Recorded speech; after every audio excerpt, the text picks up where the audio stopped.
All right, guys, I am going to show you how your shelf is going to be set up and what each thing is used for this semester and what is in your toolbox. And then you'll have a quiz on what's in your toolbox.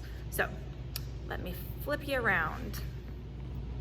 All right, so on your shelf, you have 5 different things.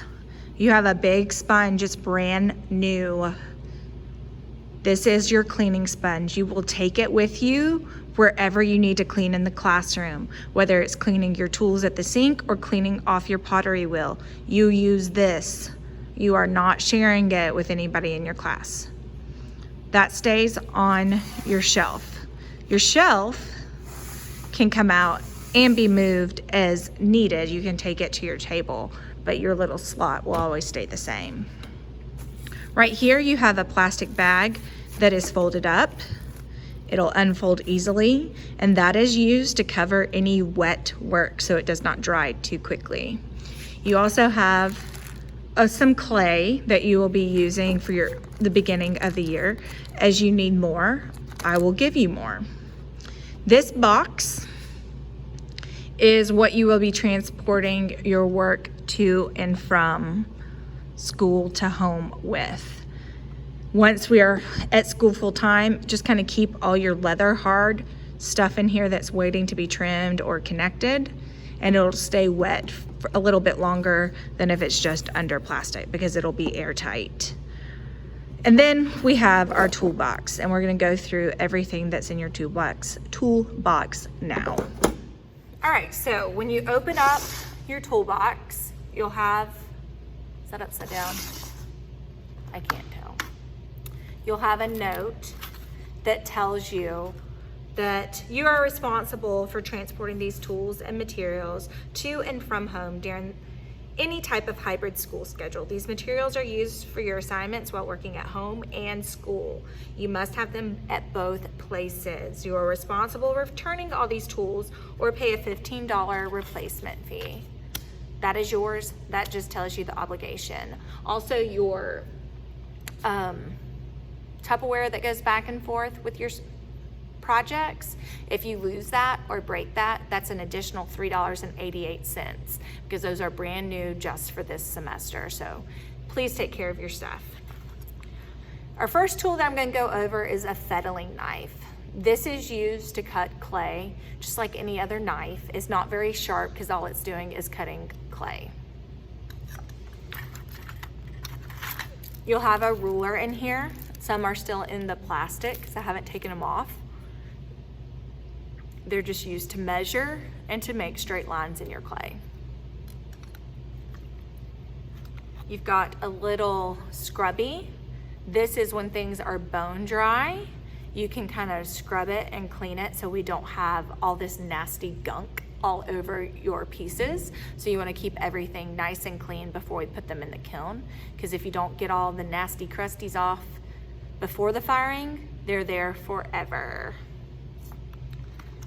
The next thing we have is a needle tool. We use this mostly on the wheel, but you can use it to cut clay as well. But I would recommend using the knife. But this will help you trim things. It's a needle, it's pointy. So be careful with it. It is sharp, but that's another tool. We have this type of trimming tool. It is called a small trimming tool. You have a curve shape on one end and a square shape on the other end. Once we get on the wheel and we start making things to keep, we will learn about trimming the bottoms of our pots, and this tool is very important. Until then, you can always use it for carving. This is your large trimming tool. Same thing, used for trimming pots, trimming the bottoms of pots when they're in the leather hard stage after they've been thrown. Until then, you can always use them for carving into your pots. This is a sgraffito tool.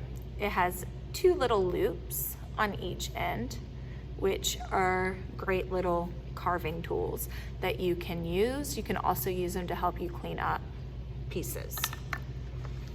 This is your wooden modeling tool. It's got a sharp end. We use that a lot on the wheel as an undercut. And this has a curved edge, which we use a lot in hand building to clean up pieces. This is very important for both hand building and the wheel. This is your pottery sponge. Please do not use this to clean up your space. That is what your big cleaning sponge is for. This is for use on your clay. This is a toothbrush. These have all gone through the dishwasher after they went through a human's mouth. They're used, and that's fine because they've gone through the dishwasher. So they are clean toothbrushes. They might have clay in them, but they're not like dirty from somebody's mouth. They're just dirty from clay. But we use this to apply slip onto a surface to connect pieces together. It's just gonna rough up the piece a little bit more. So instead of a paintbrush, we use toothbrushes to move slip. This piece of string is what we use instead of a wire tool, because traditional wire tools bend and they start to break off. And I've had many students kind of cut their fingers and they get lost, and in the toolbox they just get bent up, and like I said, they'll cut you. So we've switched to this thicker string. It's easy to replace. I have extras if this one's a little shorter than I personally like, but I throw bigger pieces. So if you end up with this box and you're like, I wish this was a little bit longer, Mrs. Hobbs, just ask and I can get you a longer piece, because some people might want this shorter piece. But that's for cutting clay. So if I wanted to take some clay off of here, I would open up my bag and I could just cut just cut a little bit off. The last thing we're going to show you we have 3 types of ribs. These are used for smoothing clay for the most part. You have 2 types of metal ribs. This is just a metal rib. It's smooth.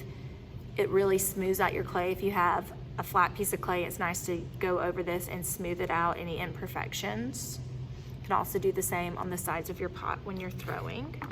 This is a serrated rib. It is also metal, but it has this tooth edge, which is serrated, and that is what will scratch your surface when you're trying to scratch and slip or score and slip, whichever way you want to say it. They mean the same thing. I'm not particular about words. When you score, you use this to scratch the surface. This is a wooden rib. It can be used to clean up. We also use it on the wheel some. It's more sturdy. Where your metal rib, you can bend and it's more flexible. This one is stiff. So those are all your tools. I've kind of revamped your toolboxes this year. I've gotten very organized, having all this extra time. But if you notice, there are holes in it.